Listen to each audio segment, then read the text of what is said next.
Goed, wanneer ons praat oor hierdie hele storie van Iran en die Jode staat en die moeilikheid in die Midde-Ooste, wel, dan kry jy wat ek noem die Jode ondersteuners, ek noem hulle sommer die Jode aanbidders, want in hulle oë kan die Joodse staat niks verkeerd doen nie, en mag ons nooit die Jode staat kritiseer nie, want hulle is nou die Israel van die Bybel.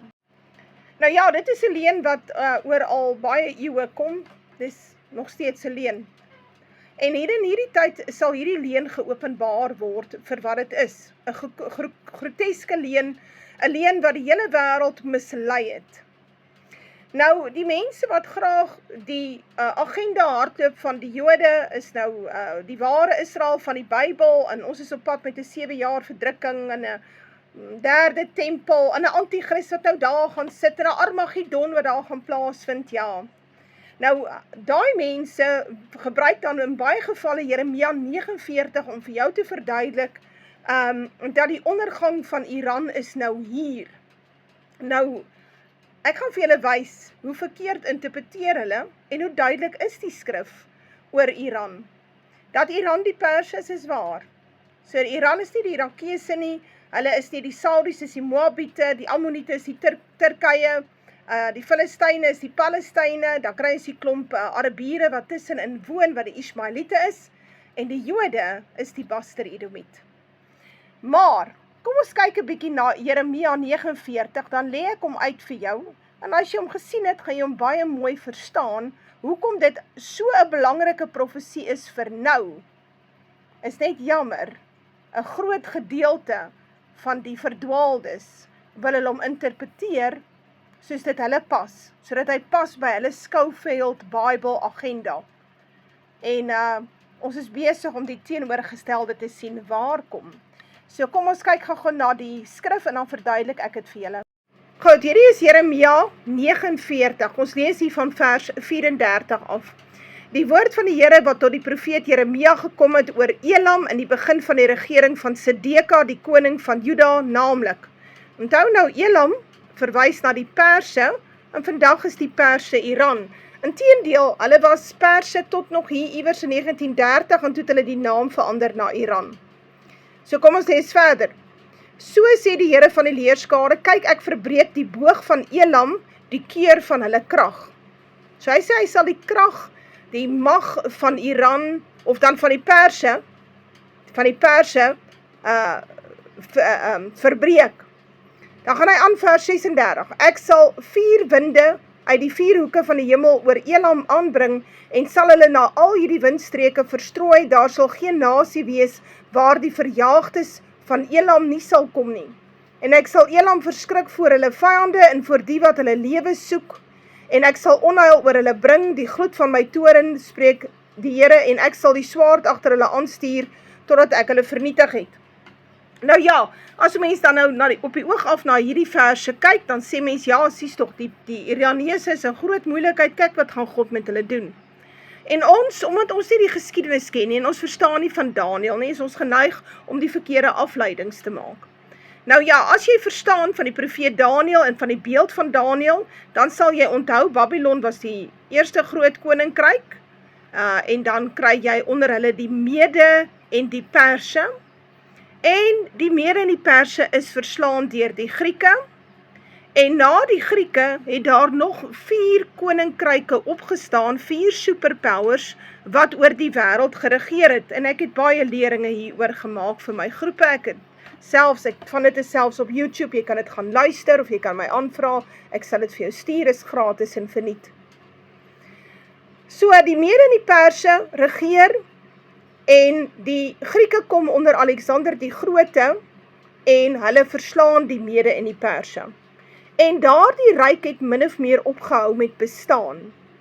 En dan sê die Bybel, daar in Daniël 8, selfs in Daniël 11, sien ons dit, dat die groot horing van Griekeland dan verbreek sal word, en daar sal dan 4 horings dan nou uitkom, 4 koninkryke sal in sy plek ontstaan. Mense maak die fout om te dink, hierdie koninkryke sal almal op een slag regeer, is absoluut foutief. Ons het hier te doen met superpowers. Die een volg die ander een op, daar kan slegs een op 'n slag in beheer wees. So na die Grieke, kry ons die Romeinse pausdom. Na die Romeinse pausdom kry ons die Britte as superpower oor die wêreld.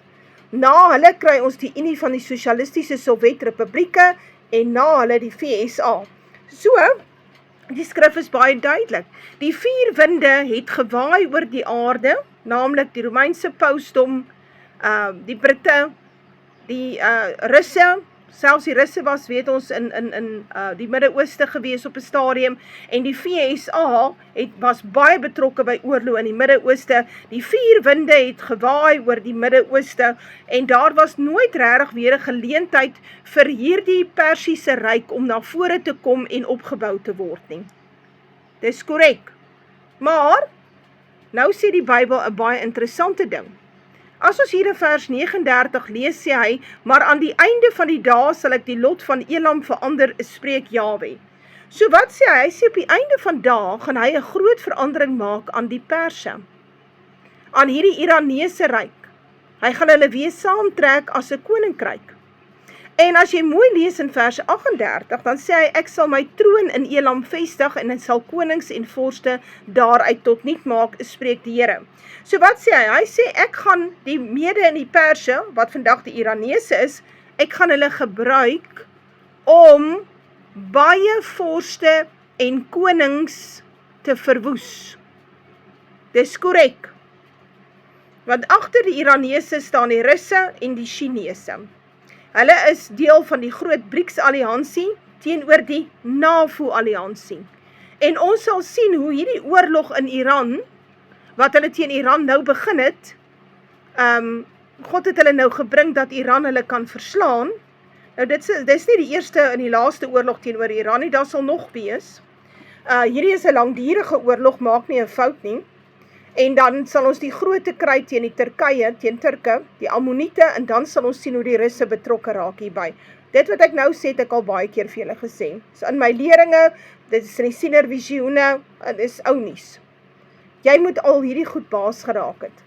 Hoe dit ook al sy, God het besluit om Elam, die Perse, die Iranese op te rig in hierdie tyd, en hulle sal dan die aanvoerwerk doen vir die groot oorlog teen Babylon, waar Babylon eintlik die Jodestaat is saam met sy bankestelsel en sy houvas wat hy het oor die wêreld, die hoereloon wat hy het oor die wêreld. En ons sien dit baie duidelik in die verwoesting van die Jodestaat tans, ons sien dit in die verwoesting van die Amerikaanse basisse. Die VSA probeer nou op verskeie maniere uit hierdie oorlog uitkom. Die straat van Hormuz is glad nie gesluit, dit is 'n leuen wat hulle vertel. Maar hulle wil baie graag die Europese nasies betrokke hê by hierdie oorlog. Hulle wil Rusland betrokke hê by hierdie oorlog, China. En ons sal sien op die einde, sal ons wel sien hoe hierdie nasies alles betrokke raak, want dit gaan oor die opstaan van die 10 nasies en die verwoesting oor die Jodestaat, tesame met die verwoesting van almal wat met haar gehoreer het, naamlik die blanke westerse nasies. So, as mense nou weer vir jou sê, Jeremia 49 het te doen met die Iranese en hoe die Iranese nou verwoes gaan word, wel, dit is omdat hulle die profesie nie reg lees of wil reg lees nie, want dit pas nie hulle agenda nie. God se troon staan nou in Elam, en hy gebruik Elam as 'n proxy weermag, om die profesie uit te voer teenoor die Jodestaat, teenoor Babylon.